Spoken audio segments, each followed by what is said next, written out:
Hello, everyone. Hi, and welcome to Imagine EMEA 2022.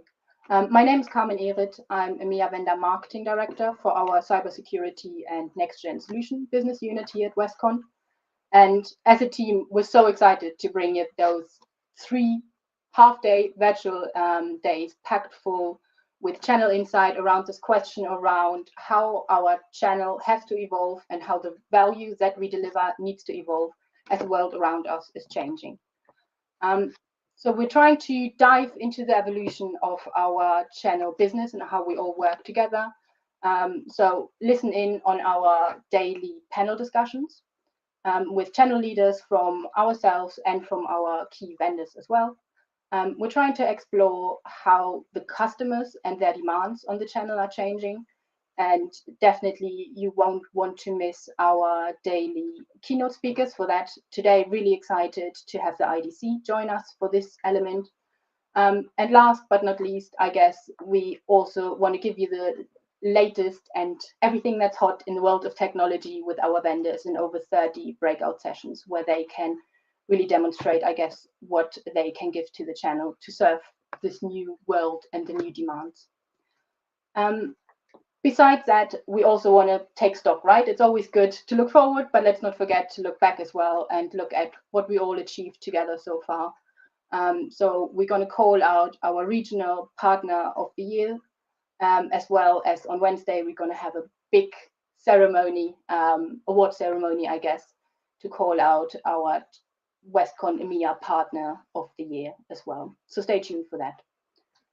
Besides our formal agenda, there's lots for you guys to explore. Have a look at our exhibition hall where we have loads of virtual booths from our vendors where you can just explore content at your own time or have a live chat with one of the experts there or request a one-on-one follow-up for anything you just want to take offline. Check out our virtual treasure hunt as well. You can win the latest generation smartphones there as well, or in the break, try and test your memory for a little bit with one of our games, where you can also, again, win some nice prizes sponsored by our partner Symantec. It's going to be a really cool agenda. I'm really excited for this. Hopefully you guys agree. On the side of the screen, you do have the interactive feature. Put any questions in there, any comments, any feedback. We will try and respond to that as much as we can. But without further ado, I guess, let's kick off. And I would like to hand over to Daniel Urel, our VP for Cybersecurity and Next Gen Solution here at Westcon EMEA, to give us an insight of what he thinks 2022 has in stock for us.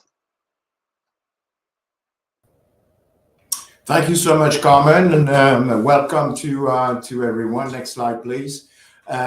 It's really important to have you there, and I'm very happy to welcome. Next slide, yes. So to welcome everyone into this virtual event.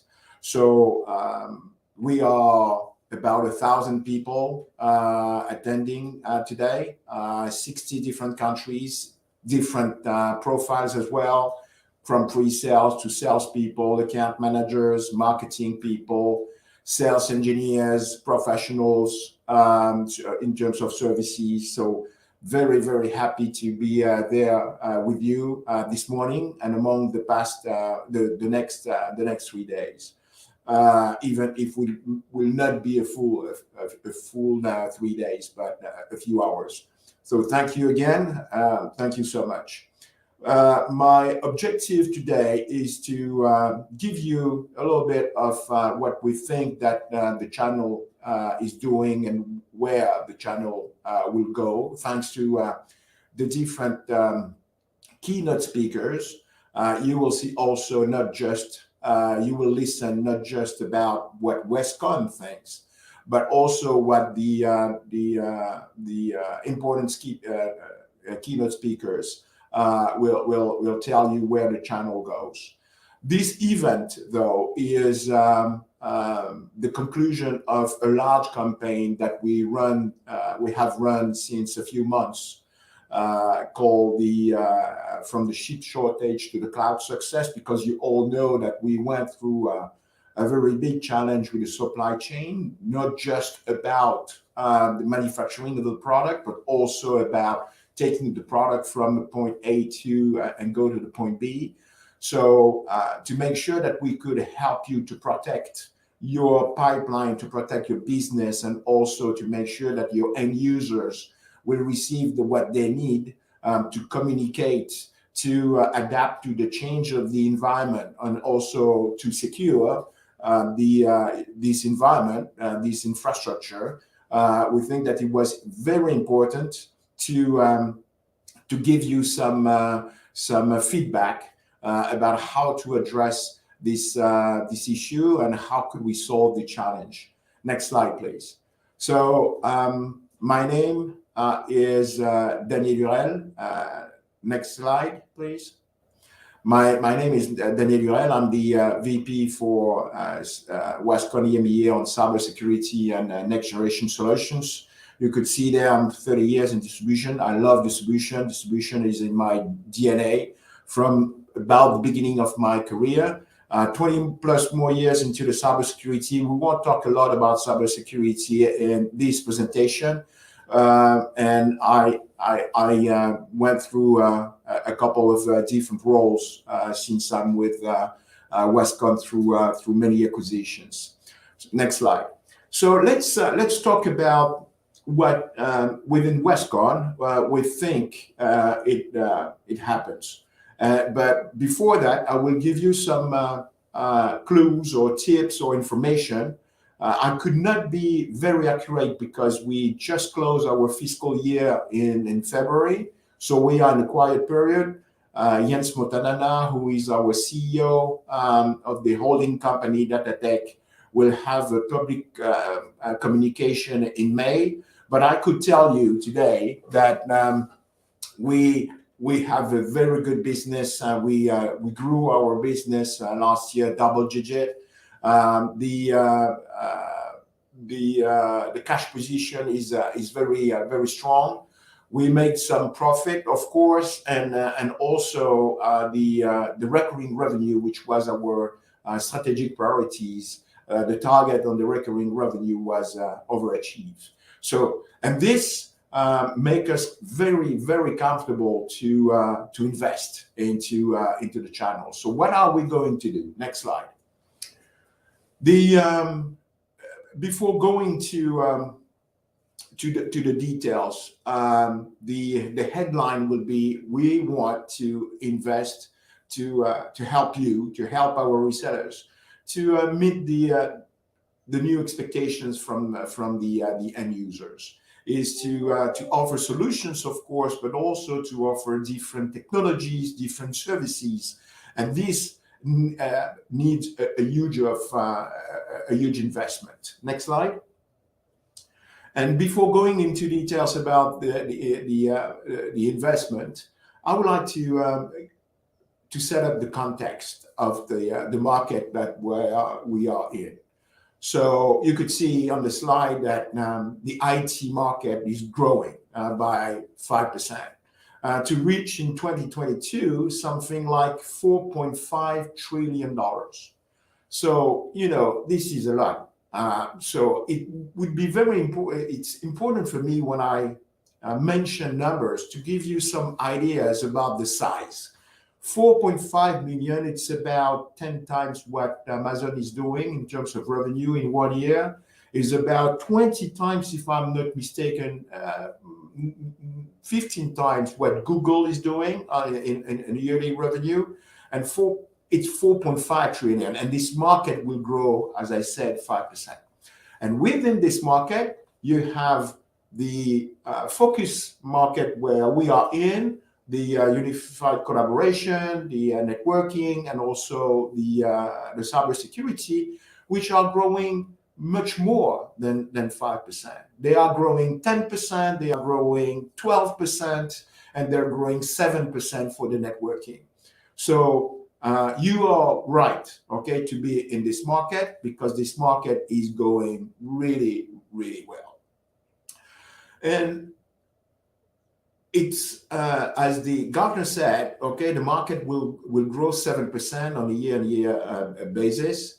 but it will change a little bit. First of all, it will evolve the decision makers in this environment. The guy who will take the decision to invest, okay, has been in the past only the IT owners. Okay, the IT owns the budget, but now today it goes from the IT to the line of business.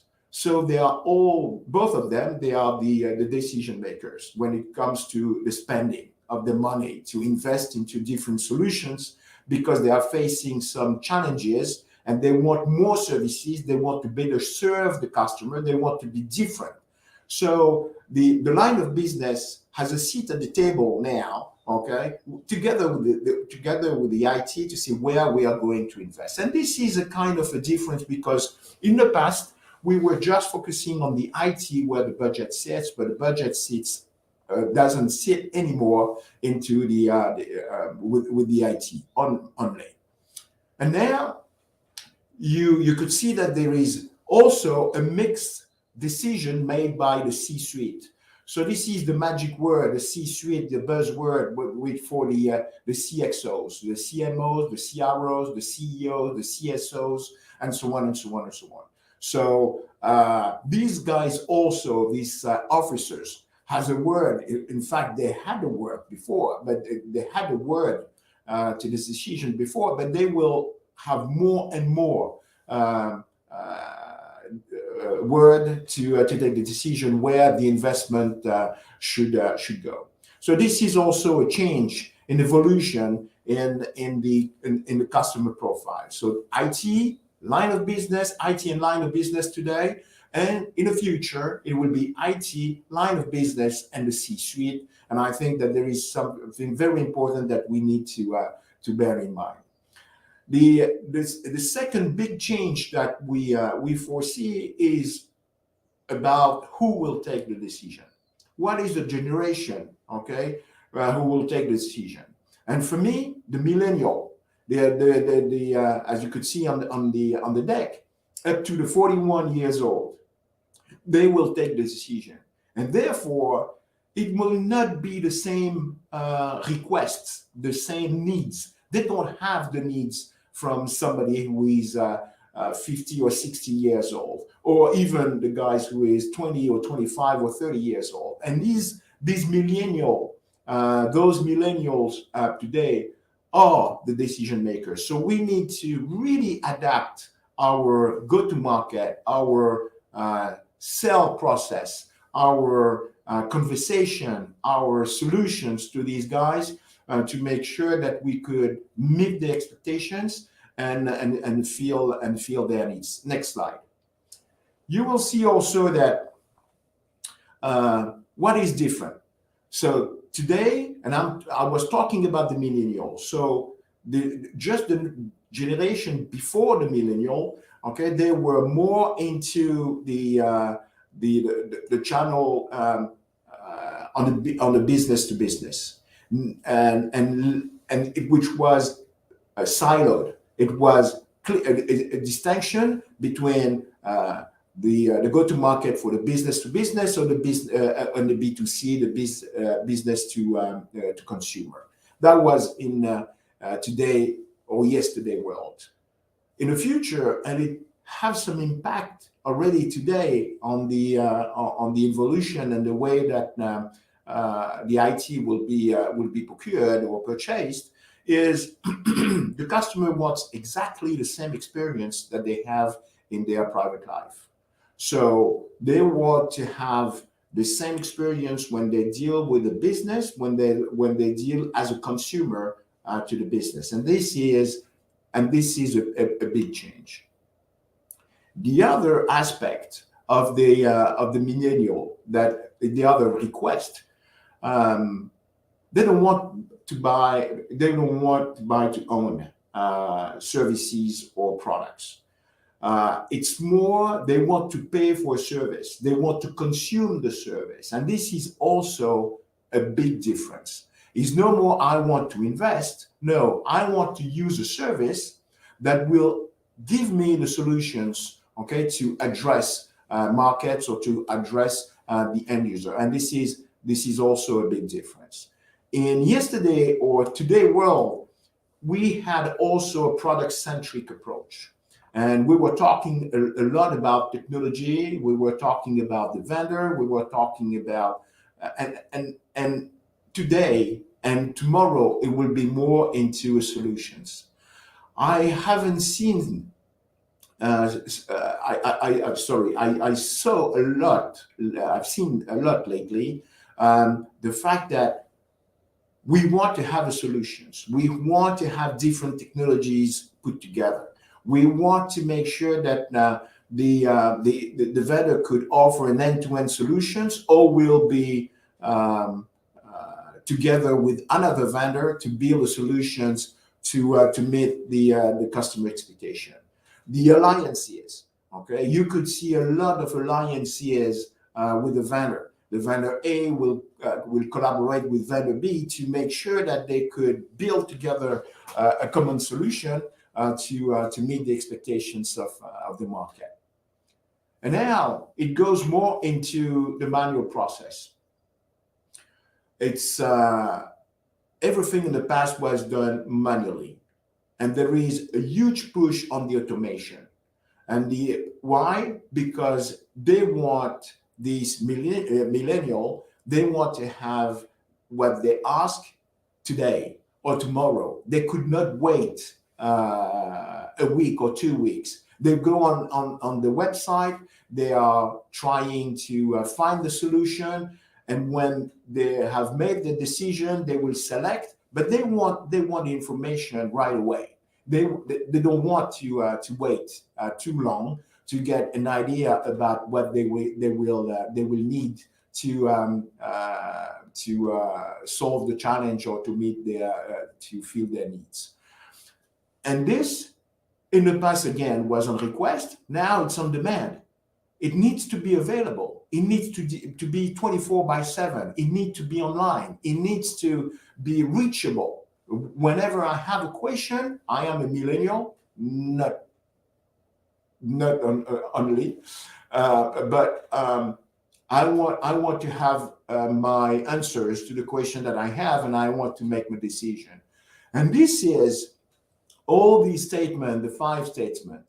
This is for the UC, the networking, the cybersecurity, of course, but this is also going beyond these markets, and because this is what they are in, and they are living every day. Next slide, please. So when it comes to the investment, I was talking to you about our profitability, our growth, and so on, and I told you that we are going to invest. Where are we going to invest? We want to invest, we want to evolve, okay, at the same pace than the market. The market is made, the decision makers are the millennial. They want a solution, no more only a technology. They want to have everything on demand, available. So we need also, as Westcon, we need to make our go-to-market evolve. So of course, everything will be around the people. Of course, we will keep on investing on the training, on the education, to make sure that we could fit with the different challenges. We will invest into a single interface. We are investing into a single interface, which is available today, which is called Partner Central. And we have a lot of services which are available on this platform. And we would like to connect all these services once again to meet the millennials and the other expectation when it comes to having the resources online, the resources 24/7 available.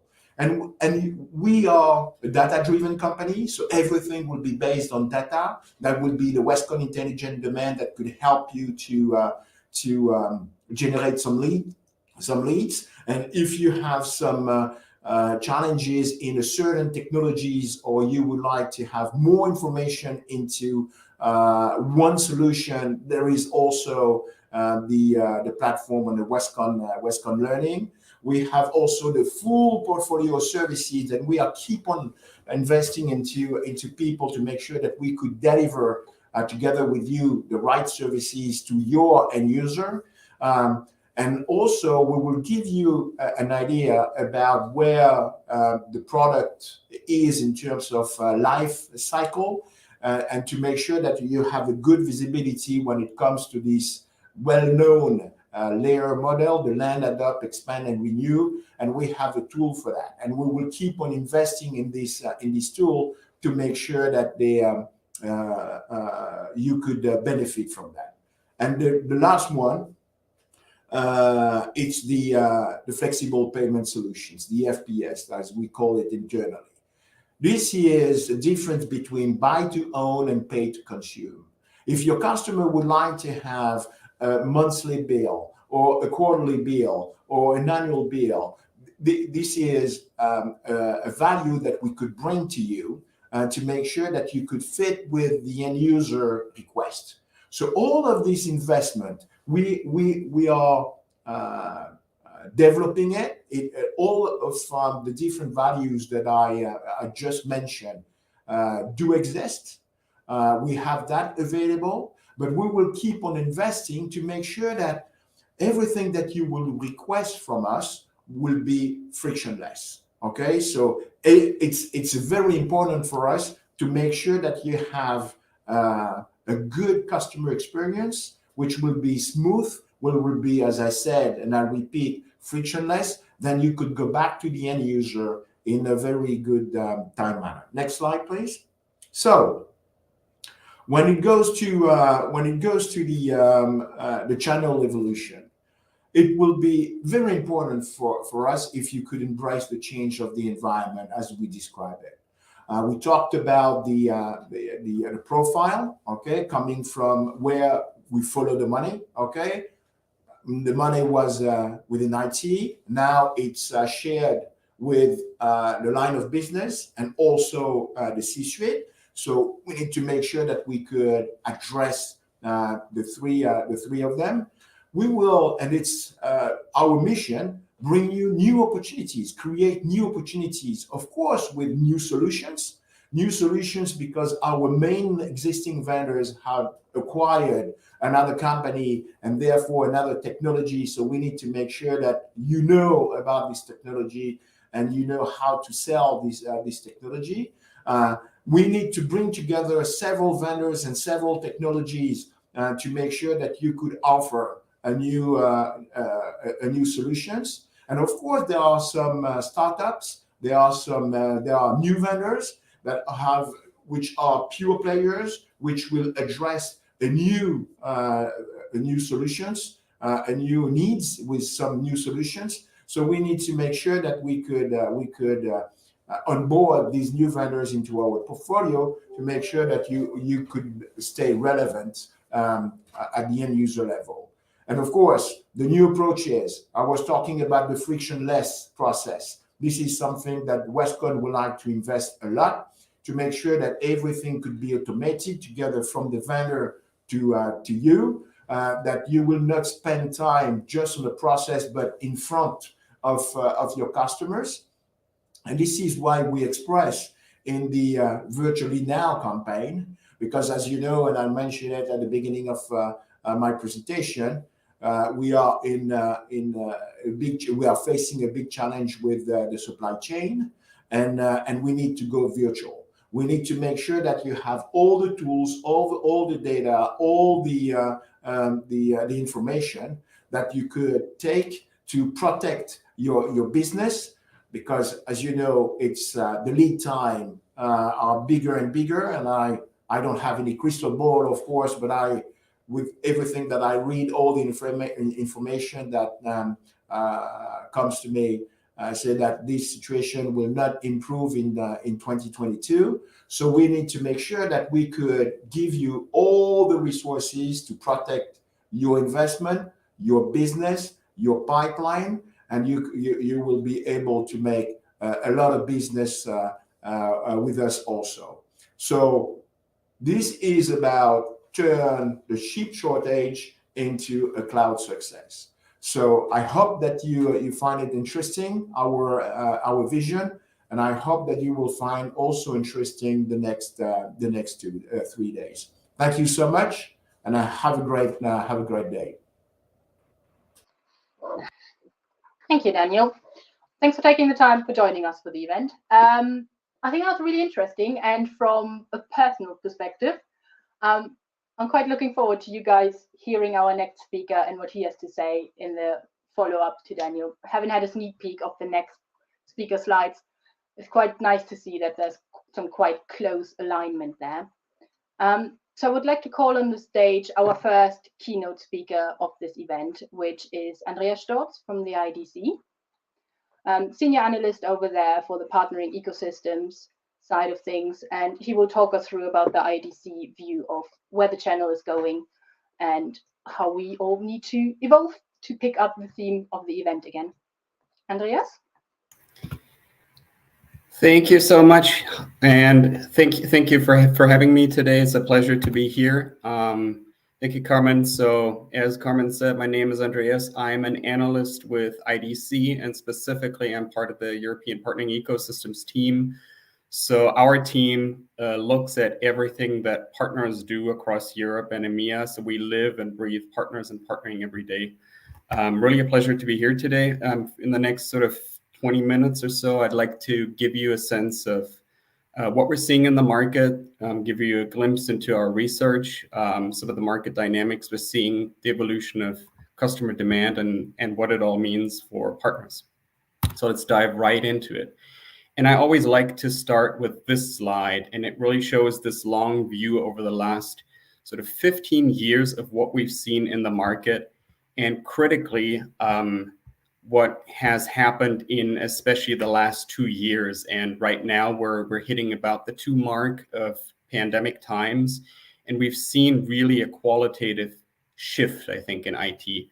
So the key thing here to note is in blue, you see the European IT spending plotted against, in orange, the dashed line, European real GDP, so again, against the overall economy. And what we've seen typically in previous crises, like the financial crisis about 10, 12 years ago, is IT, typically the decline in the market, IT has tended to overshoot the decline, what we've seen in the economy as a whole. And that has been completely reversed. So the economy did shrink in 2020, but that did not happen in the IT industry. Yes, we saw some declines, but overall the IT market still grew.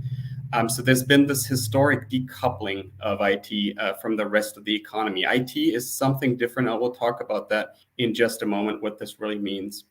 So we're seeing a lot of growth. That growth is continuing. In 2021, we've hit nearly 10% growth, something we haven't seen in over a decade. And looking ahead, these are the latest results from our monthly WAVE survey of customers across EMEA in our Future Enterprise and Resilience survey.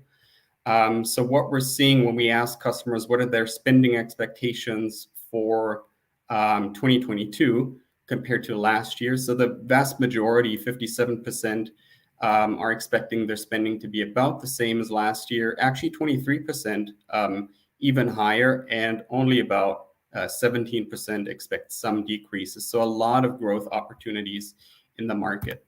So I spoke about this change that we've seen in technology as a market and how it is different from the rest of the economy. And it really has to do with what has accelerated, what has crystallized in the last 2 years with the experience of the pandemic, which is we are now living in a digital first world.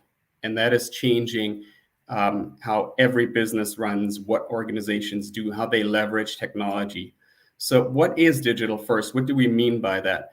It's not a technology as such. It has to do with technology, of course, but it just means everything we do will be underpinned, augmented, enabled by some type of digital service or digital capability. Digital is now a permanent fixture in our world. And for most customers, the catalyst to this really has been the pandemic, as you can see here. where customers are. So around 80% said the pandemic has been the main catalyst for us to adopting a digital first strategy. A positive thing here, what we're seeing, 4 out of 5 organizations in EMEA are already engaged in executing the digital first strategy.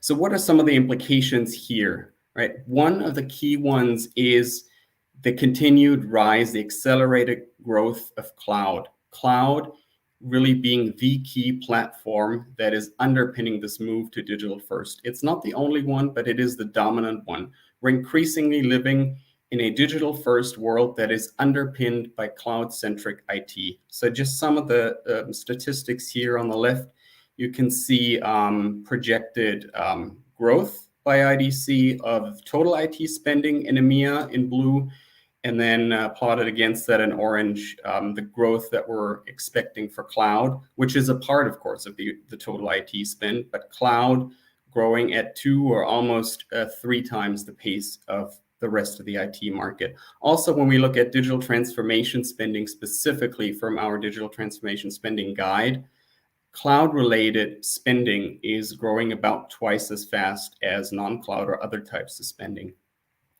If you look at the bottom right, IDC did a study last year around this total cloud-related economy, the total cloud-related opportunity with where spending is happening to build up those cloud capabilities, cloud consumption, but critically also all the professional and managed services that go into adopting, using, managing, governing cloud. And that total opportunity is expected, we're expecting it to exceed $1.3 trillion. So just in absolute terms, it's a massive figure. And that's about to double over the course of this coming 3 to 4 years. And proportionally, of course, this is worldwide spending, but around 30% or so of that spend will happen in EMEA.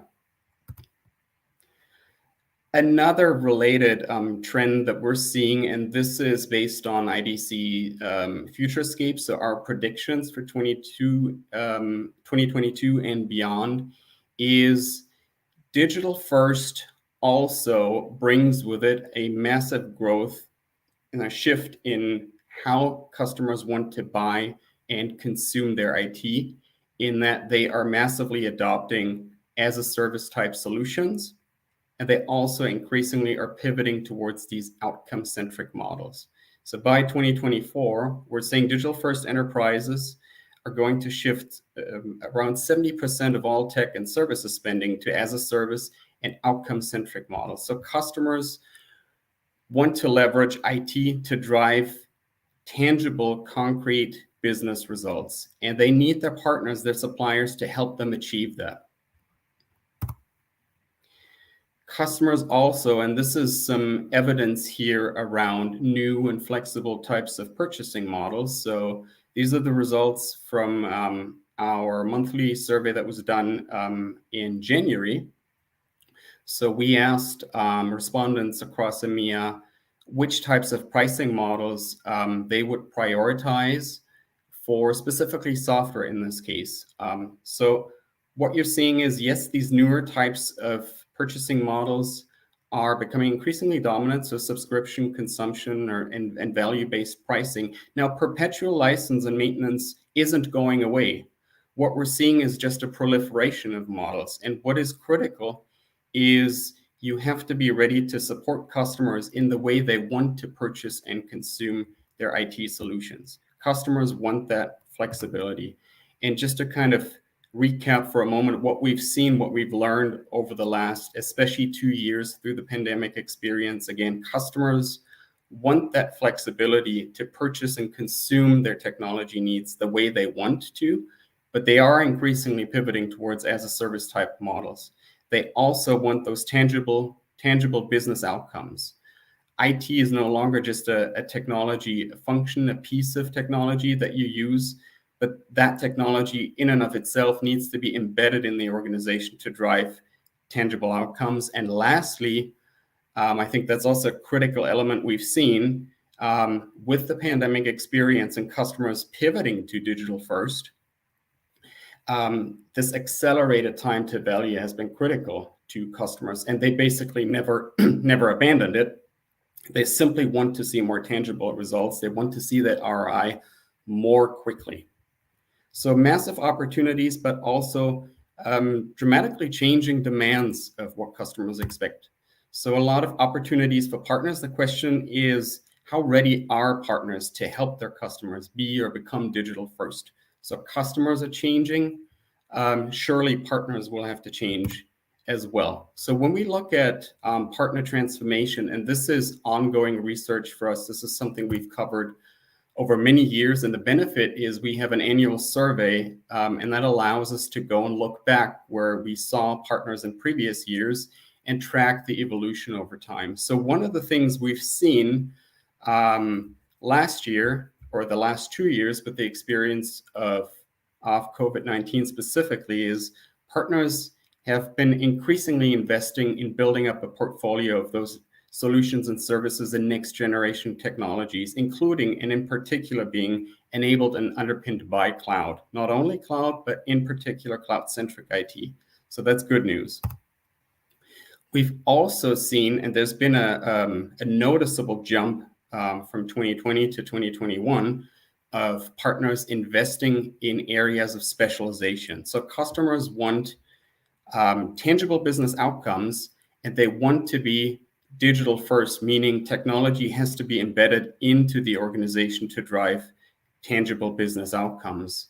So partners need increasingly these very specific skills around technology, specific sets of technologies, but also areas of domain expertise, of vertical expertise, to help their customers see that value from their technology investments. And then where we've also seen a significant jump, 52% of partners are now saying they're investing in building up their own services capabilities and portfolio. We're increasingly, with the evolution of the channel, we're increasingly seeing partner business models pivoting towards being increasingly services-led as part of this overall shift towards digital first with the rise of the digital economy.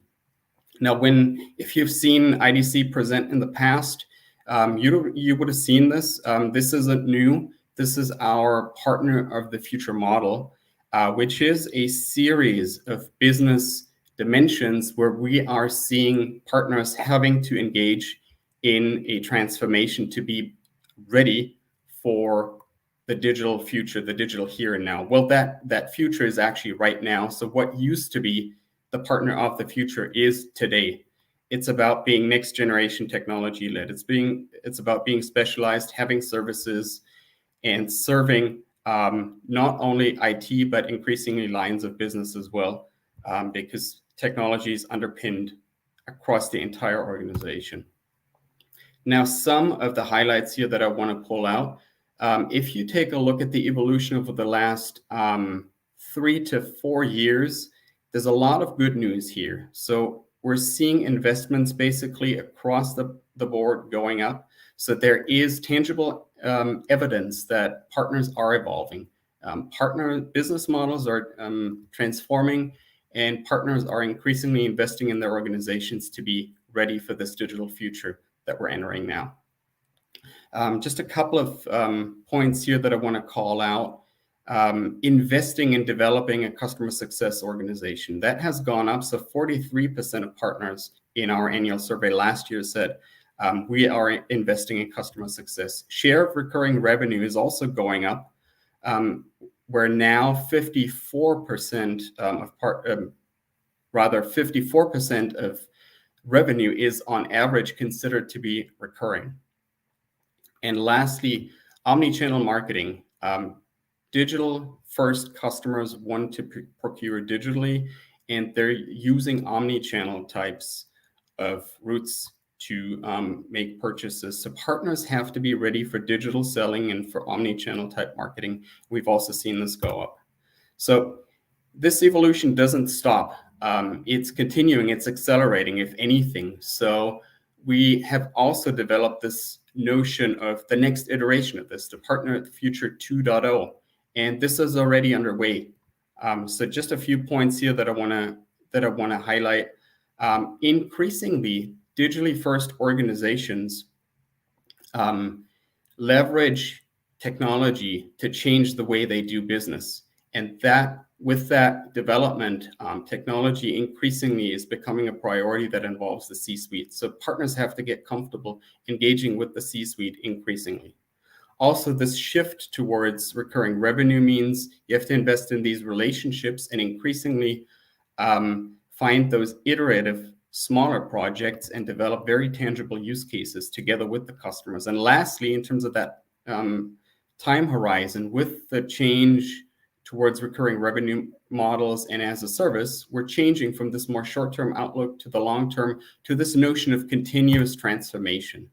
And you would have seen this quote probably in many presentations. It's been overused, frankly, but I still think it captures something important to partners. Wayne Gretzky once said, right, I skate to where the puck is going to be, not where it has been. And that sort of mindset underpins, to me, the notion that partners increasingly will want to adapt. They will want to now invest in where customers will be and the way customers are going to procure. We're also seeing evidence that partners are already supporting flexible pricing models. So in our survey last year, we've seen partners supporting not just fixed price, but flexible consumption and outcome-based pricing. So we're seeing some movement there as well, which is very good.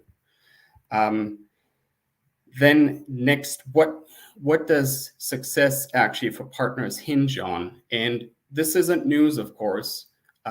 It's been discussed many times already over the last few years, but still I want to call out just this, the importance, the criticality of customer success.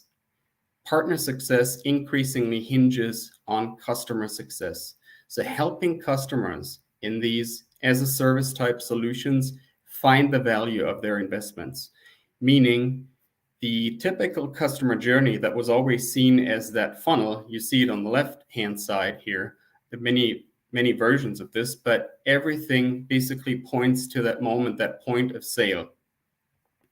But the critical point is, in a recurring revenue world, in an as-a-service world, that customer journey, 50% of that customer journey happens past the point of purchase. And in fact, you want to secure that customer for life. So that customer journey, hopefully, ideally, never ends. So on the right here, you see the model. This is the model, the racetrack that Cisco uses, but there are many versions of this. Essentially, it boils down to supporting customers up to the point of purchase, but then critically engaging with the customer to successfully onboard them, help them find the value, find those opportunities for upsell and cross-sell, secure those renewals, and helping the customers find that value of the solutions across the entire life cycle, which hopefully, again, doesn't end. Again, the positive thing here is we're seeing 43% of partners, according to our survey of last year, already investing in some type of customer success organization. How do you need to be organized to deliver customer success? I think the jury is still out on what the best way is to organize. There are different models, but I think surely what we know is it is more than just relabeling an existing services organization. Effectively engaging in customer success is a mindset that needs to transcend the entire organization. It is a horizontal business function that everybody needs to be aligned on, and it definitely involves sales and marketing as well as your service organization. It is a horizontal business function, and getting this right, helping customers find the success with their investments, is key for partner success. Now, one way to look at this, and I quite like this here at IDC, the way we see customer success is actually, I talked about this notion of outcomes, is the combination of customer outcomes and customer experience. Customer outcomes is the what, helping customers find the types of results that they expect, but then critically also the how, helping customers having the right type of experience in using their solutions. Customers want to know, is it frictionless? Is it intuitive? Do I like the solutions? Do I like to work with my suppliers? That entire experience is a critical part to helping customers find that success. So that combination of CX and customer outcomes, to me, critically underpins partner success going forward. And lastly, I want to give a shout out to distribution. We've done a lot of research on distribution. Daniel mentioned it also. Distribution has always functioned as that glue that enables the technology industry, providing a lot of value-added services to partners, but to vendors alike, performing that aggregation function and that dissemination to solution providers and ultimately to the end customers. Distribution has made enormous amounts of investments in their own digital transformation around being more ecosystem centric, being platform enabled, and increasingly being data-driven. Data-driven demand generation and solution lifecycle management, some of the critical investment areas that Westcon has done. I'm sure they will be of critical importance to partners going forward. So just to kind of recap for a moment, what does it take to be successful, what to prioritize in 2022? I think helping customers embrace digital first. They need help in their digital first journeys. Focusing on that continuous transformation element. That transformation is never done. If anything, it is accelerating. Enabling that flexibility and focusing on the outcomes, but critically also delivering a great customer experience and helping customers find that value across the entire life cycle. And last but not least, lean on distribution for all of this. Distributions make a ton of investments, and if anything, distribution is going to be more important in the world of cloud and digital transformation than it has been in the past. And with that, I would like to thank you again for the opportunity to present today, and I hope you enjoy the event.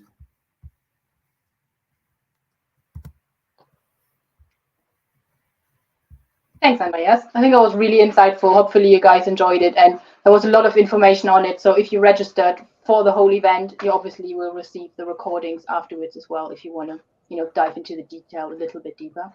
And with that, I then hand over to Daniel again for our next sort of agenda point highlight, which is our channel leadership discussion. Thank you so much, Carmen, and thank you, Andreas. I'm very happy that our two presentations were very similar. Couple of call out from your presentation. Of course, the more important for me is lean on distribution, but the word distribution, you need to remove distribution and put Westcon, lean on Westcon, because we are investing a lot in this in the different domains that you just described, and customer success. We talked about it in my presentation. This is what Westcon would like to invest as well when we come to the life cycle of the product. So I would like to so thank you for that. So next would be a panel discussion. So I would like to welcome my different partners in crime. So Ross from Attack IQ, Mark also. Hello, hi Ross, how are you doing? Hi Daniel. I would like also to could we have everybody? Mark also. Hi Mark, how are you doing? Hi Daniel. Hi everyone. Good, David. Bonjour Julien. Nice to see you again, Christophe. And Scott, that we haven't talked. It's quite early for you, Scott. Are you still in the US or? Yep, Chicago. Mm-hmm. Wow. Okay, so Chicago. So this is what, 7 hours? Oh, okay. Wow. So thank you so much. So it's shows a lot.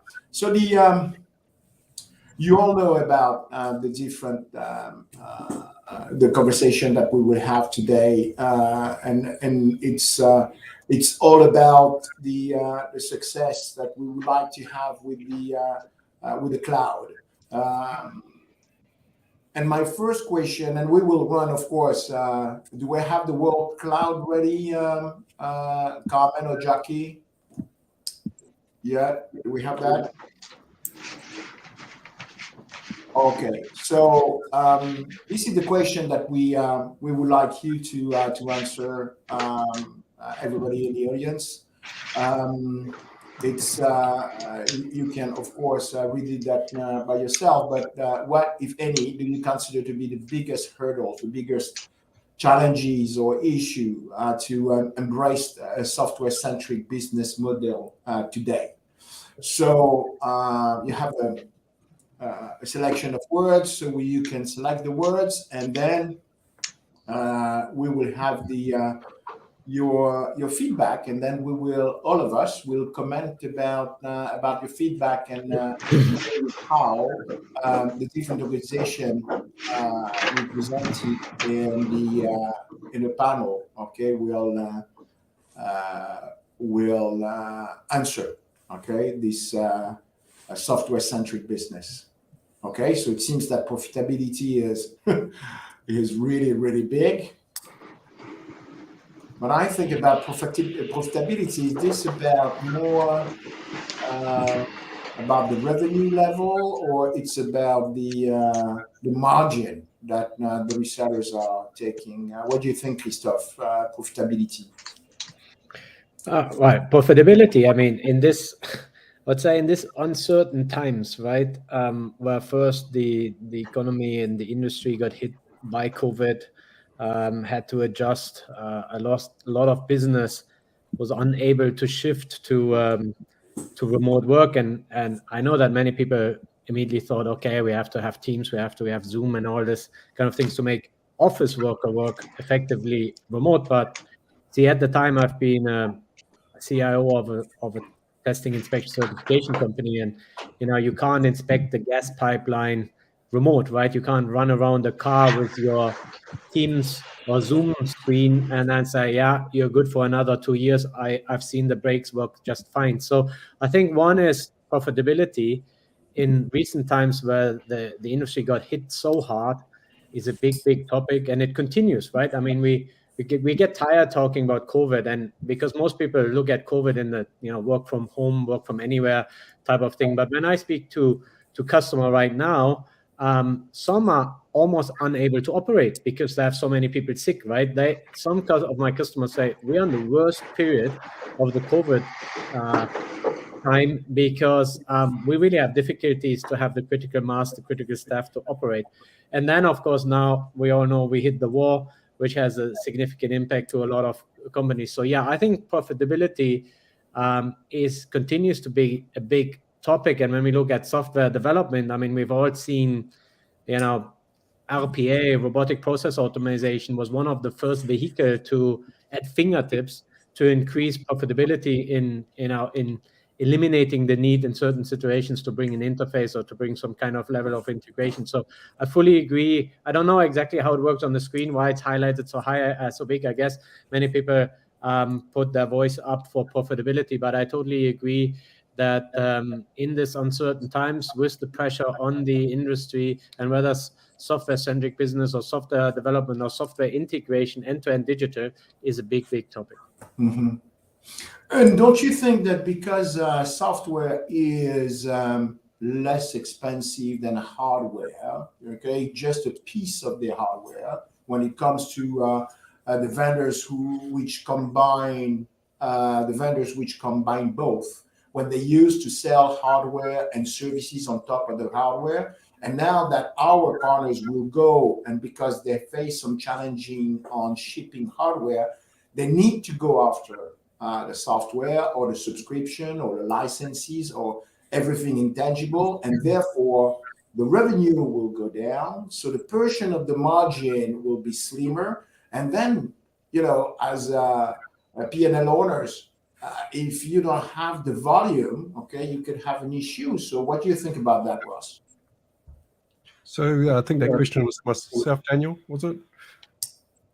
And so in terms of profitability, I think we as we go through this digital transformation period, which is going to be sort of never ending, I think our partners have to look at the vendor profile and look at their sort of appetite for working with partners, especially in the subscription-based model. I mean, our CFO, as an example, very successful in her own right, came out of retirement, when I went to her and said, I want to sign Westcon and work through a two-tier distribution model, she was like, well, why would we do this? We're a SaaS company. We can just sell us on a credit card, can't we? And I'm like, well, yeah, but we need local currency. We need local language. We need local support. We need local customer knowledge. We need contracts locally and all the rest of it. And so you really got to look at the vendor's appetite. And then I think, secondly, you've got to look at the problem that they're solving and making sure that you're moving up the food chain, because if it's a commodity subscription, this, as you say, Daniel, the TCV or the ACV, the annual contract value, is not going to be that high,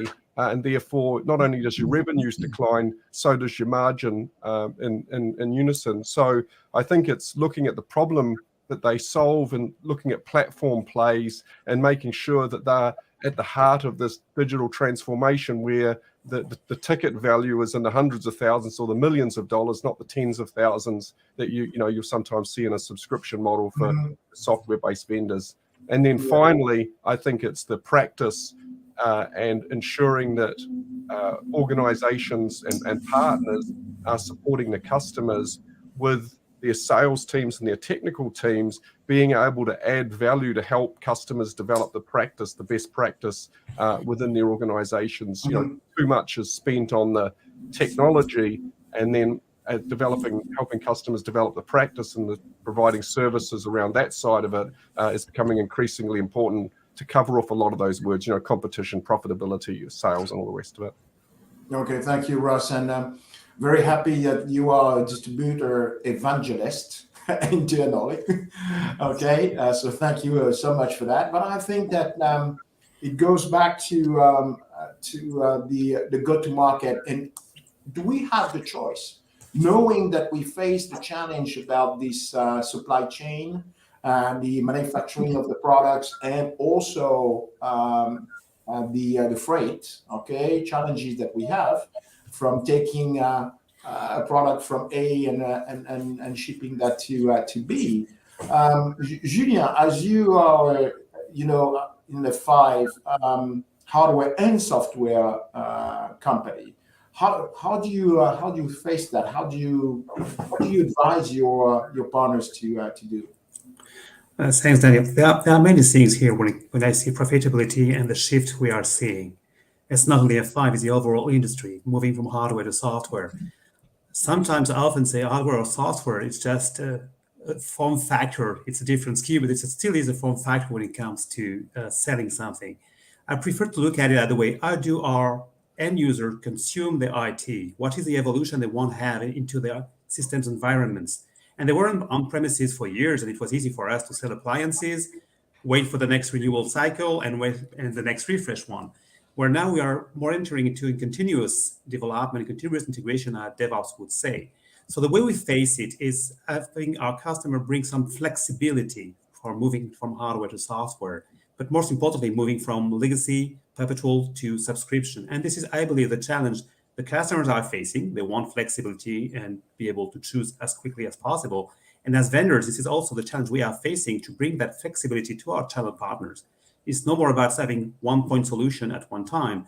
It's about having a solution set with multiple vendors, as you said, and being able to continuously evolve and adapt it to the customer. And this is the challenges we are facing, I believe, and where the opportunity is. So it's about profitability, yes, but repeatable profitability. And I think a second word, which I believe to be very important, is about also how do I simplify this go-to-market, because it's getting more complex. The higher the agility, the higher the complexity. So how do we simplify to make it repeatable and profitable? That's the kind of lines we are thinking about, pushing for software and pushing for flexibility. Yeah, thank you, Julien. I think you're right. It needs to be very simple. And there is Scott. I know also that you push a lot within Infoblox. Okay, the go to subscriptions and security as well, but not only. So, how could you help the partners to make that switch? Well, it's very interesting because it's coming from one of the largest hardware manufacturers in the world very shortly a time ago to now a dedicated SaaS platform company. It's a big switch, and just coming from as a salesperson, you want to be able to fill that pipeline as quickly as you can. with those perpetual opportunities. And I think the IDC presentation previously was really spot on looking at what the value is after the sale, right? Traditional hardware sale is I sell my product, I go in a couple of years later and I refresh my stuff. The opportunity in a SaaS world is I'm going to make sure that my customer buys the solution, but they also make sure they have to adapt it and make sure they see the value in the solution. Opportunities right after that for upsell, for cross-sell, those different things. And then I got to make sure that they renew. And the investment in that customer success staff, we're having to struggle with it internally to make sure that those customers do adapt and see the value. So I think really the focus around that process, that I think it was that kind of the figure eight that he had put up, is critical to moving forward. Because as a salesperson, I want to fill my pipeline with opportunities that I know I can go back again and again and again and revisit and have more opportunities. And you're spot on with the opportunity potentially being a little smaller, but if I fill more of the pipeline with opportunities with customers that are already using the value and see the value in the solution, that gives me a much better warm opportunity to go sell. Understand. And when it comes to software, or let's say intangible, I think that Checkpoint, with the huge value of renewal and this life cycle, okay, I understand that this the size of the software business within Checkpoint was always it's not about software, let's call it intangible, okay, because it could be licenses, could be subscriptions, could be everything like this, more into the intangible world than the licenses and software. That has always been the Checkpoint story. So how do you again help your customers to go beyond that, and to, there was another term in the world cloud, which is internal mindset. That was number 3, okay, in the world cloud. Most of the time, our partners are facing some challenges into this land, adopt, expand, renew, okay? They are more into the land and the renew. How do you motivate, Mark, within Checkpoint channel, okay, your partners to do the full 4 steps? So I think that's a great point, and it's always been that a case of partners were able to use and expand their gross profits, up above the margins by actually selling the services. And I think the services is a really key point of how to do this. And a couple of the other panelists today also mentioned that those services, they don't go away. So just because it stop being a legacy hardware sale, it becomes a services, it becomes a cycle sale. And to maintain that communication and that integration with your customer, and to be aware of what they're doing, is going to be the key part. So it's not going to be those sell the product, let it sort of like sit there for 3 to 5 years, then renew or refresh, and hopefully you'll get that business again and it won't go out to tender. It's got to be a case of continually working with your partner, creating those services such as the managed services of the software, to see how it's being used, how it's being deployed. It's becoming more of a customer success manager, and having regular conversations with the customer in order to hit those 4 different cycles. A lot of the business is actually moving away out of our traditional areas, such as the people that we're used to talking with, CISOs, CTOs, CIOs, and into different areas of the business. I think over about 60% of the actual sales is beyond that.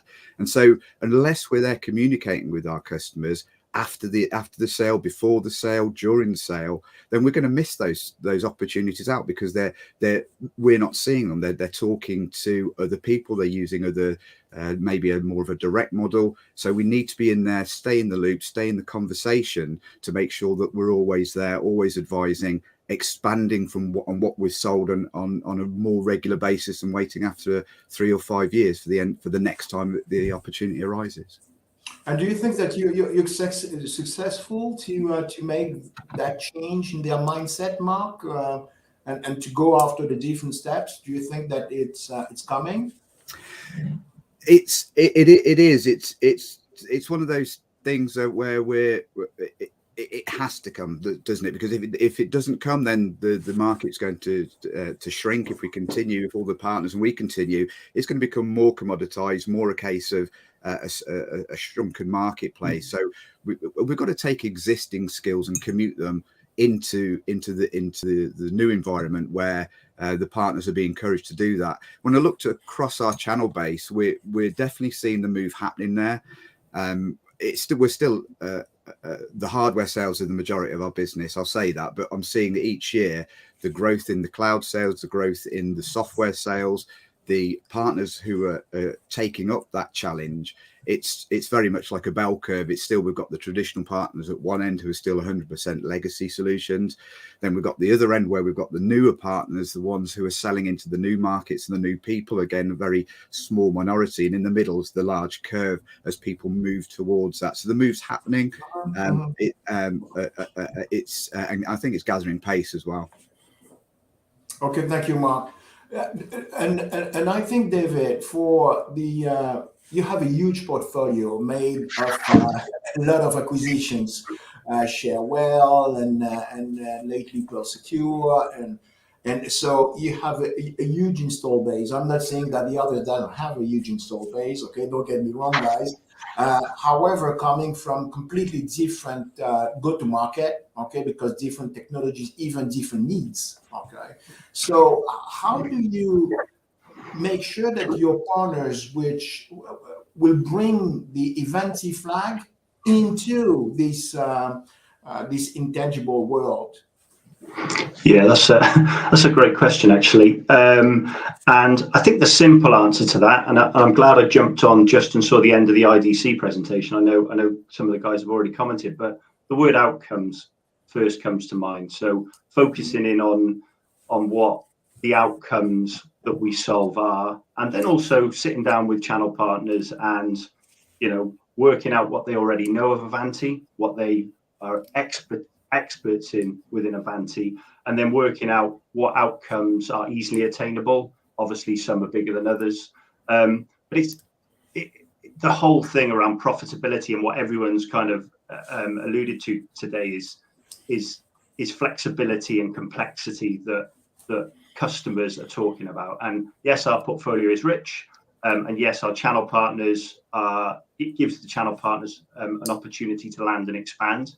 But it is vital that we are still focusing in on the outcomes of what the customers want to achieve and getting rid of those pressures as well. But again, yeah, it's so fast moving at the moment that you know, finding the right solutions for a customer via our channel partners is extremely important. Thank you, David.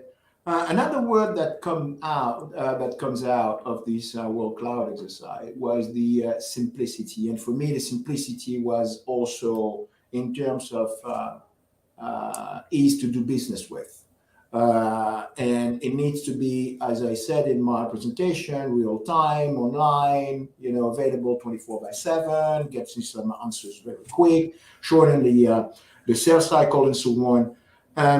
What kind of, if you could disclose, Christoph, what kind of investment Zscaler is doing in this domain to make sure that it will be frictionless and quick to the market? What could you tell to the partners who are listening to us? I think the like you said, I mean, the key is to be always present, always accessible. And I think that Mark said, what I really liked is to be continuously involved, not just at the RFP stage or whatever, but to be continuously involved and relevant. So one of the investments, just answering your question, that we're doing is expanding our training platform. So that's one thing I can't not officially announce, so can't talk too much about it, but that you will see very soon is a big step that allows partners, customers, and others to have a different level of engagement. So I think what I really like what Mark said is, you know, it's to have an upscaling opportunity, right? You have to be always there, always present, understand the strategy, have the broader picture, not just the little snapshot that you got during the RFP process, but have the continuous involvement integration, look at the broader picture, and then, as you said, ease of, simplicity. Yeah, you turned it into the direction, easy to work with each other, but simplicity at the other side also says a lot about harmonization of the infrastructure stack, harmonization and integration of the software stack, platform approach versus best of breed. And I think that's where that's where simplicity plays the role, right? The customer doesn't want to be faced with this tremendous complexity in the infrastructure stack. That's why they go cloud. They don't want to be bothered with their enormous software portfolio and the low level of integration. They are desperately looking for opportunities to get a higher level of integration, and eventually then, if they can't achieve other, to change to a PaaS platform or SaaS platform, and that in a secure way. So I think the consultancy bit, and I think also Mark and David mentioned this piece, being there, not just selling a product, but being there and being relevant in the consultancy space is really the key here. I can't tell you much more about solutions or platforms or so that we bring in terms of easier way to communicate, easier way to do business, because they are not announced yet, and I've probably said a lot already. Mm-hmm. Thank you, Christophe. I know that the PaaS technology, Ross, the breach attack simulation, is, if I really understood well what my team is telling me, it's a huge opportunity, but it could be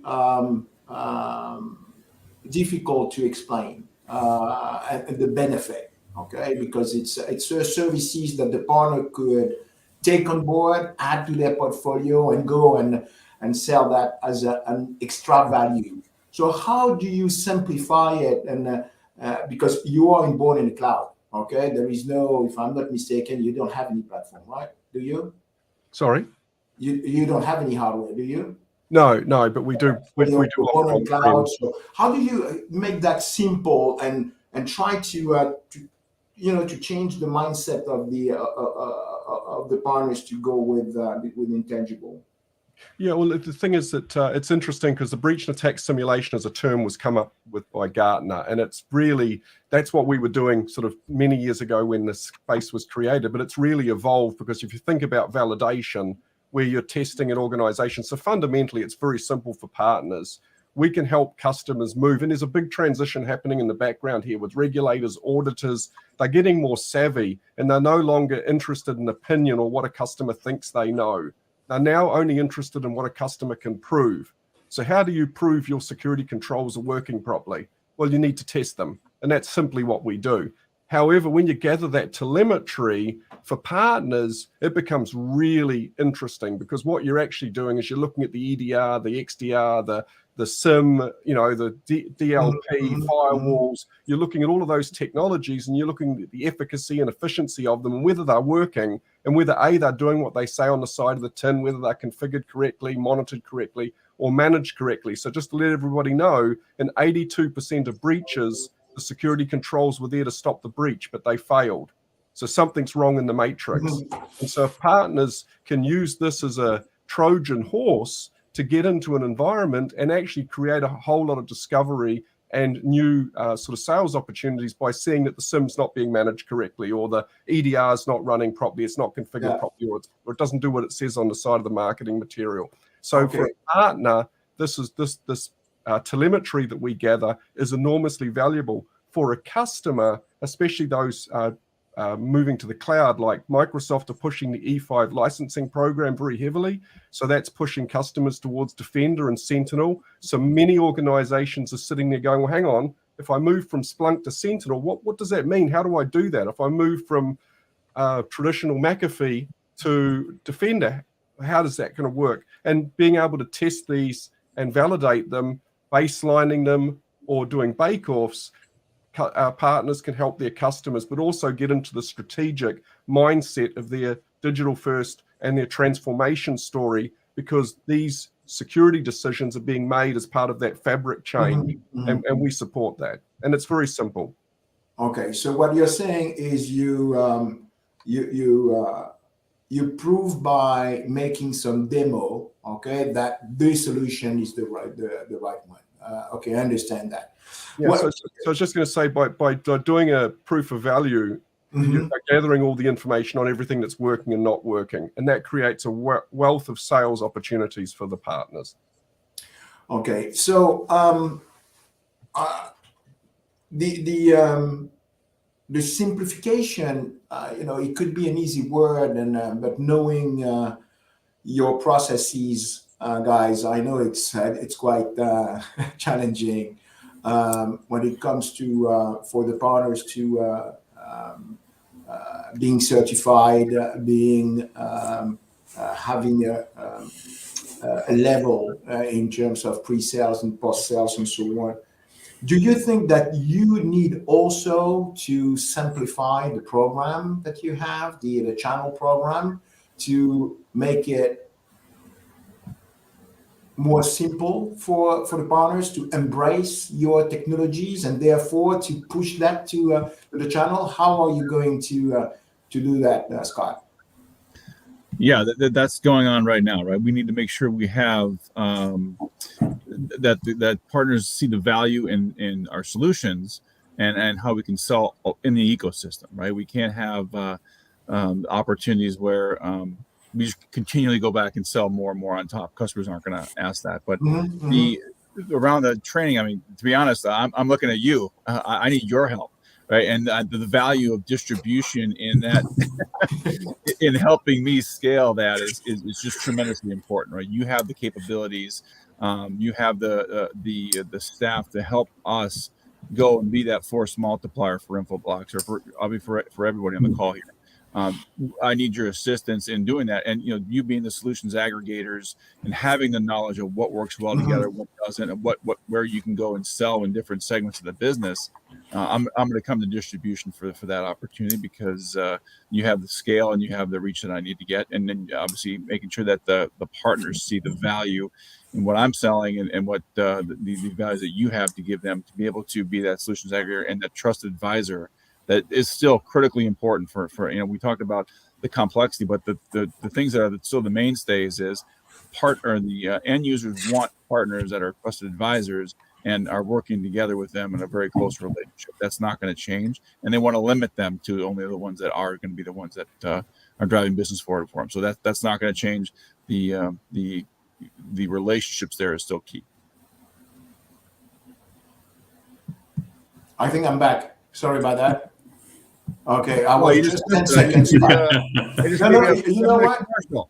Yeah. I made that because you were asking me to work more. Okay, coming to us to.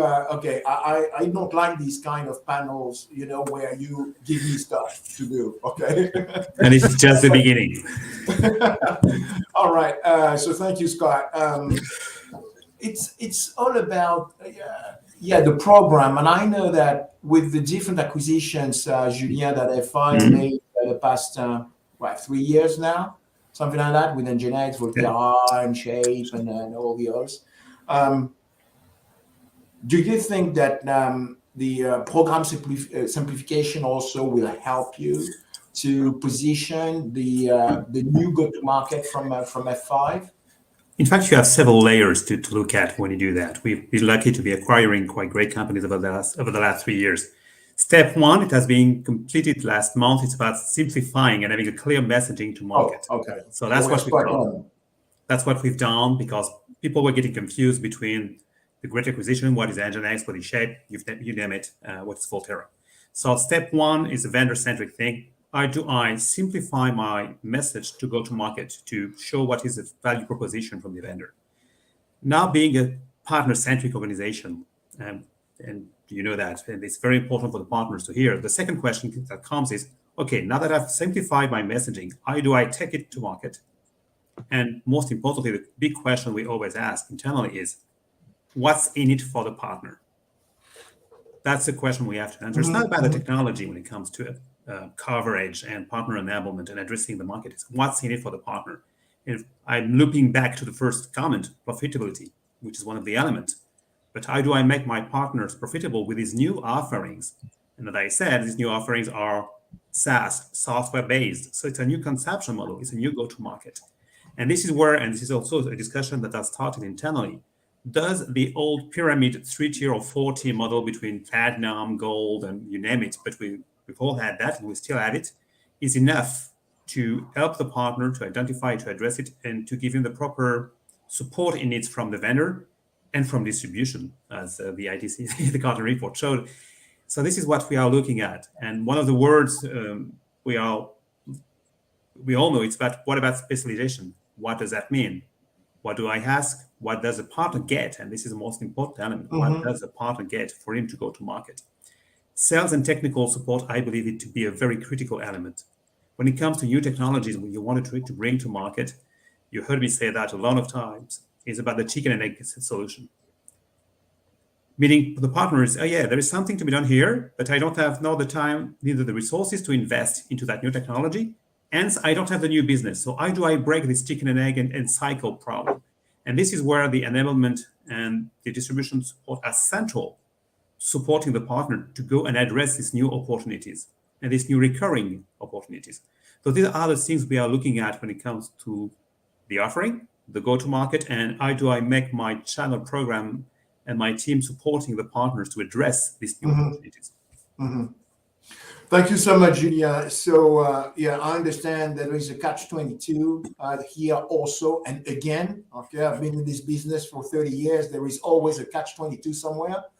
And I think, guys, you covered that quite well when it comes to simplicity. It's coming from the program that you put together to make sure that the people understand that they need to go for the intangible, as well as how could they make money, okay, on this.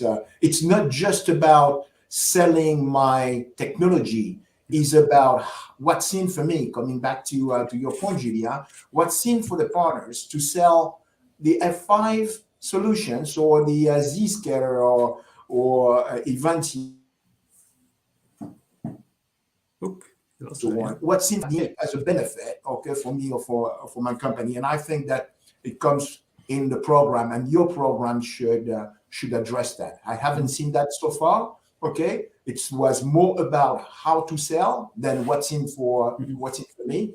So I will be very curious to look at your program again in the near future to see, okay, how could we promote and convince the partners that he needs to take your solutions to the market instead of the others.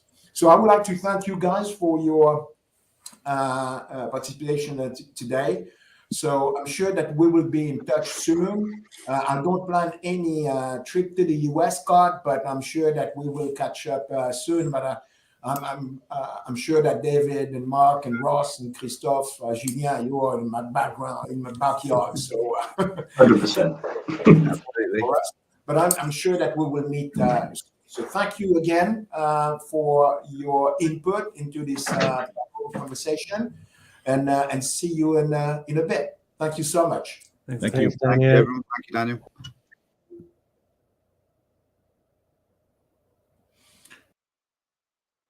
All right.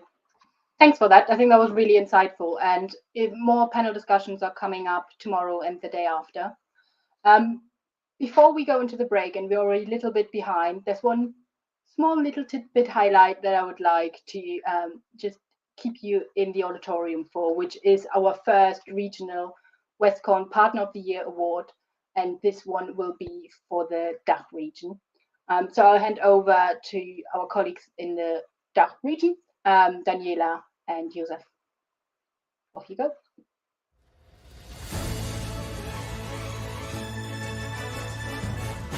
I'm Daniela Klein. And I'm Joseph Knepper from the German Westcon team. We are responsible for the biggest customer in our region. And with a 90% sales increase in our fiscal year 2022, this customer has more than earned the award Westcon Partner of the Year. We are happy to announce that this award goes to Computer Center!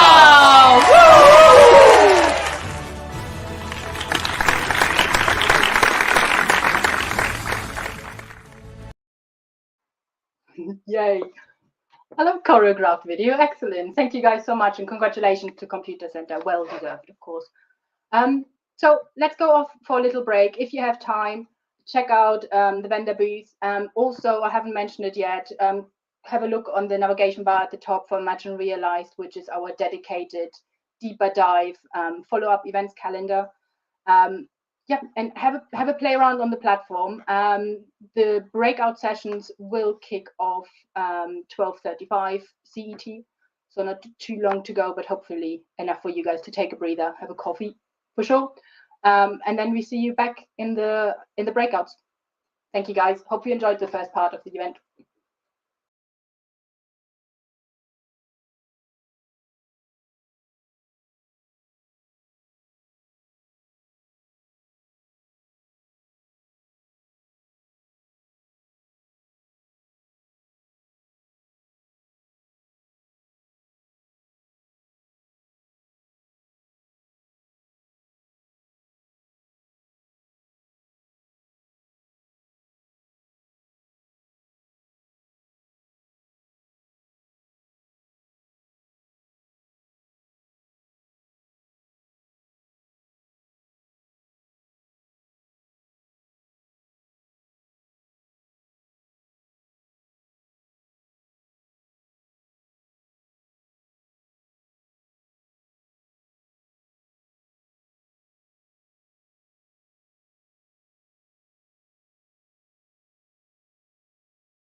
everyone, welcome back to the auditorium.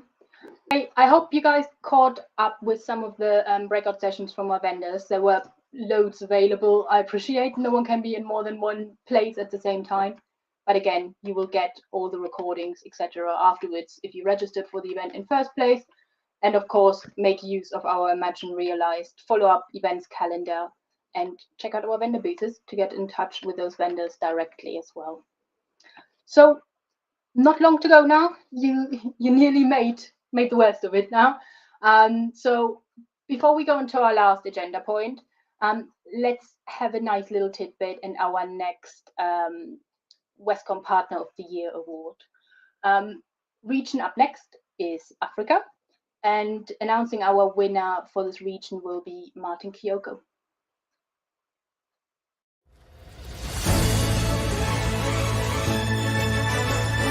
Hello everyone, my name is Martin Kyoko. I'm the practice lead for the Cybersecurity and Next Generation Solutions at Westcon Africa. It gives me great pleasure to announce the Westcon Partner of the Year, FY22, for Africa. This partner has become an IT force in this region, and especially in this market.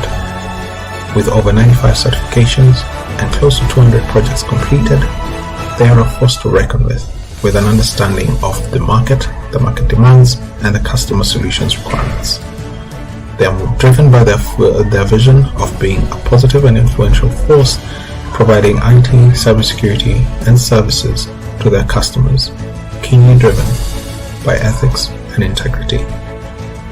In the years from their founding, they've invested time and effort to be the most certified and most capable team on the ground to ensure that the solutions that they offer their customers are always top-notch.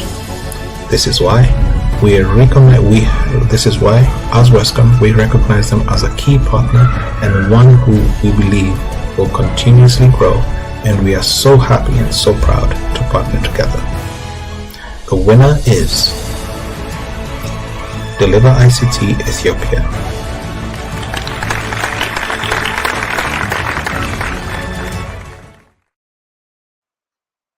Excellent. Congratulations, Deliver ICT. Really well done. Brings us, as I mentioned, to our next agenda slot. So I'm really happy to pull Martin Flensburg from our Supply Chain Services Solutions department onto the stage to talk you guys through on how Westcon hopefully can help you out in making software-centric business profitable and sustainable right now. So, good afternoon, everyone. I have unfortunately some technical issues here. So, Carmen, I don't know if you can help me out because my presentation is not showing up on the screen.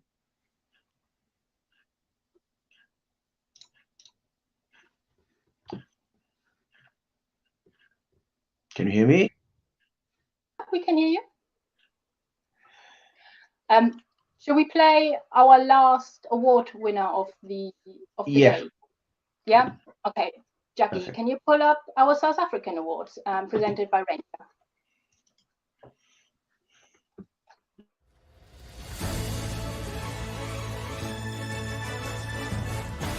Hi everyone, my name is Ranger Boyson. I'm the Westcon Line of Business Director. It's my great pleasure to announce the Westcon Partner of the Year FY22 for Southern Africa. This partner has been in the mobility business for over 32 years, and we've had the pleasure of calling them our partner for over 14 of those years. The past year has been really tough in the SA market, but still this partner managed to show year-on-year growth of 191%. They focus on innovation, willingness to adopt new technology, and so much more. We have a great working relationship with this partner, and we're very excited to see what the new year holds for both of us. The winner for the Westcon Partner of the Year FY22 Southern Africa is Spec Systems, trading as Buena Vista. Congratulations, Stephen, to you and your team. Thank you.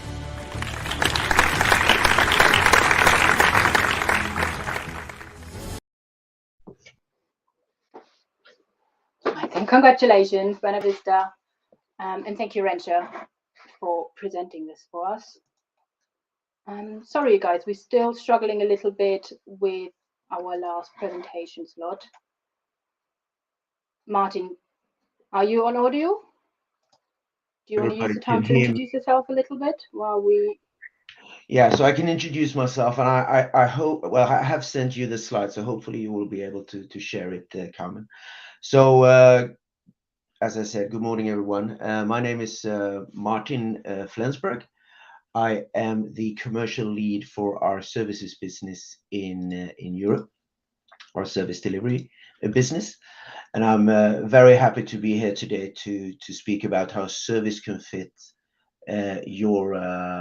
your portfolio and how that can bridge the gap between what you're selling and how the outcome will be. And I'm really sorry that this we have these technical issues. And Cameron, I don't really feel that we can go through the slides without having the slides in front of me or in front of the audience. Ah, magic. Good. Thank you, everyone. So if you move to the next slide, please. So we are, as you've probably heard already a couple of times today, we are in a fast-moving market, and a lot of things have happened just over the last couple of years. We've moved from a very sales-centric market with more focus today on business outcome and customer success. 5 years ago, we were very much focused on CapEx, so we were selling CapEx solution, while we today are more into flexible billing and OpEx. It was extremely much more hardware at the time, 5 years ago, and now we are all about software, X as a service, und so weiter. And we also, as you all know, have gone through 2 years of remote working, where we were coming from a very office-based working environment, and now we're getting back into a more hybrid environment. All of this is putting a lot of strain on you and on us as a distributor. So if we move to this next slide, please. On top of that, we also see some challenges that are specific to successful rollouts. We do see that there is a quite big gap in the IT skills in the business in the market today. We don't really reach almost 50% of the workforce. The diversity in our industry and our business is too low. We also see a lot of digital disruption in the business. We also have a huge attrition in the business. And we also see that a big number of the installations happening in the business, the vast majority are actually not successful at all. And unfortunately, and that goes for me as well, we are in a business where age is becoming an issue in the coming years. So with all of that said, there is a common thread here. So if we move to the next slide, the common thread is people. Making sure that we at any given time have the right people with the right skills in the right location available to secure that we have a successful rollout of the technology that our customers need to be successful. Move to the next slide, please. So people are important for service, of course, and for everything that we want to do to make us a successful project. But doing that and to be really successful in a project, we need to have the full wraparound around anything that we sell, any product or any technology. We need to make sure we have the services to support that project. That can go everything from staging and the logistics bit, which is our bread and butter our as a distributor. But we also need to make sure there is deployment, installations, that we have the education for our customers and for our partners, that there is somebody that pick up the phone and answer if somebody has an issue with an installation or a function in the solution that they have bought, and even with some proactive understanding of that problem before the customer even notice it. And during the lifetime of a project, of course, there are also opportunities for us to be more efficient, to optimize that solution, design that solution, and then start the project in a phase 2 and a phase 3. All of this is, as you probably all know, this is key for us to be truly successful. On top of that, this will also give you as a partner and us as a distributor and our vendors a competitive edge, that we actually have more successful installation where we secure that it's problem-free for the customer. It strengthens the relationship with the customer and it grows the value for you as a partner.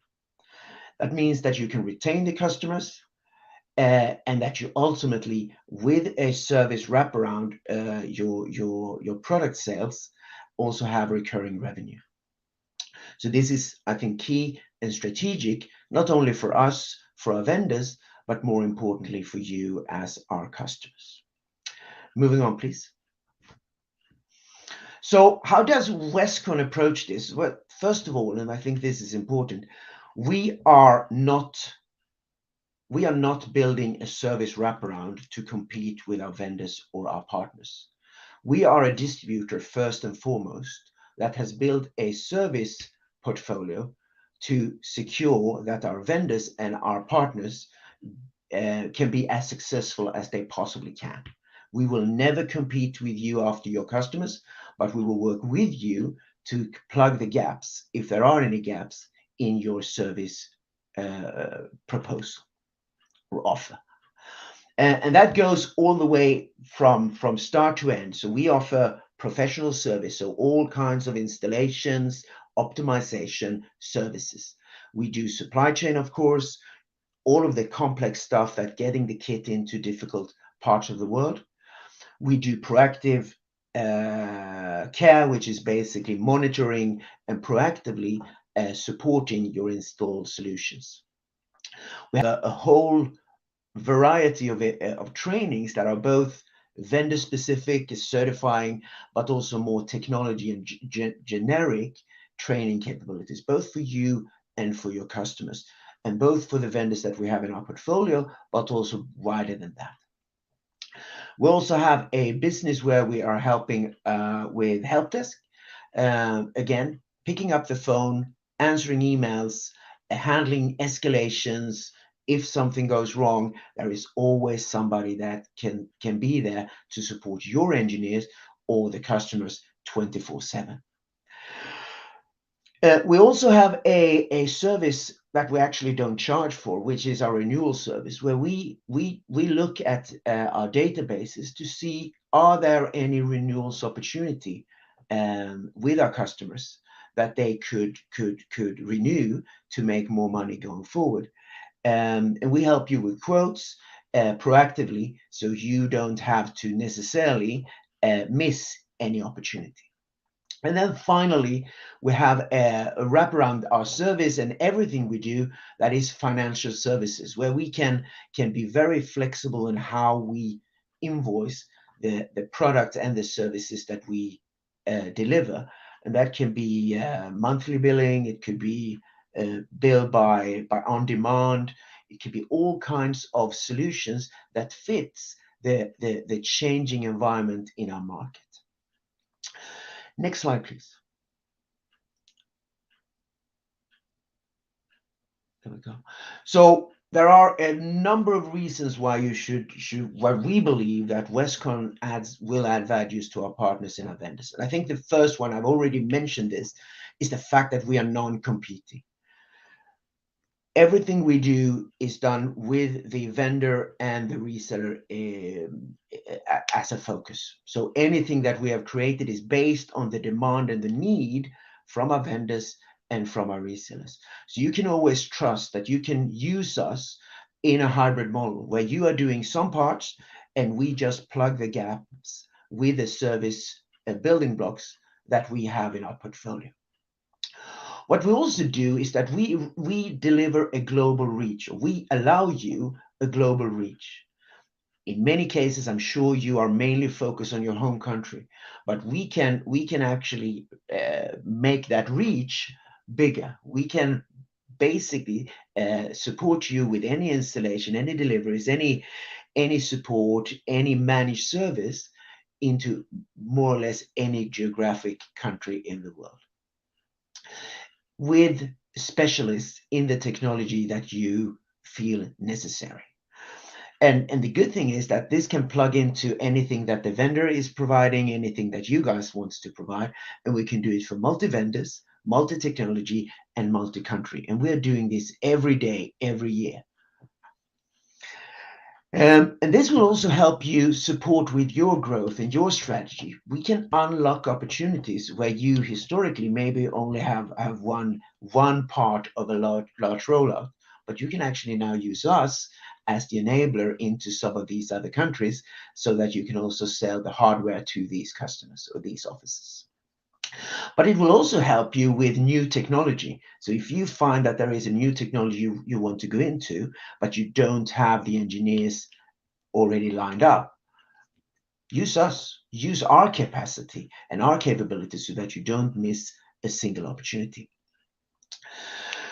And the final note here, I think it's important also that we can offer you a one-stop end-to-end service for anything that you need, and plug that into any product or any SKUs that you are buying from us as a distributor, and we can make sure that it works seamlessly end-to-end with minimum disruption, and hopefully with a very happy customer at the end that would buy from you for years and years and years.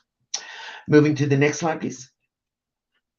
This is not necessarily only service, but I just want to mention that we recently have launched our Partner Central Marketplace, where we have 4, I think, quite important tools that I think could be interesting for this audience.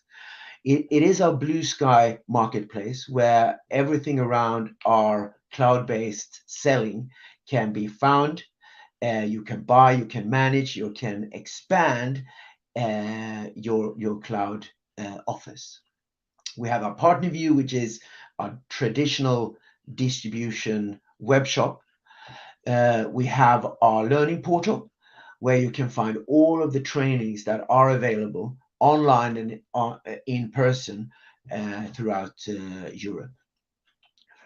And then the final piece is Partner Insight, which is basically a tool that will help you analyze data and analyze data to really understand what is the opportunity with your customer base or within a specific market with a specific technology or a specific vendor. This is a very powerful tool. So I urge you to, if you haven't seen these things, have a look at westconcomstore.com and look for Partner Central. There are some really, really nice features there that can be beneficial for you. Let's go to the final slide. So, as I mentioned on my first slide, what we want to do is that we want to take the strain off you. Anything that is complex and where you feel that you need support or help with any service, please come to us. I urge you to reach out to your Westcon contact to see if there is anything we can do to fit our service offer into whatever you are, whatever need you might have. And let us explore together and build a true partnership around services to your offer. Because clearly you will find new opportunities, I'm sure, if we add and plug in our services into your portfolio. And try us. The next service opportunity we have, try us, and we will turn a quote out around in a very short time to make sure that you get something that is competitive and something that will add value to your business. That was it, a little bit quickly through it, but and sorry again for the technical issues at the beginning. I hope you have a good rest of the day. Thank you all very much.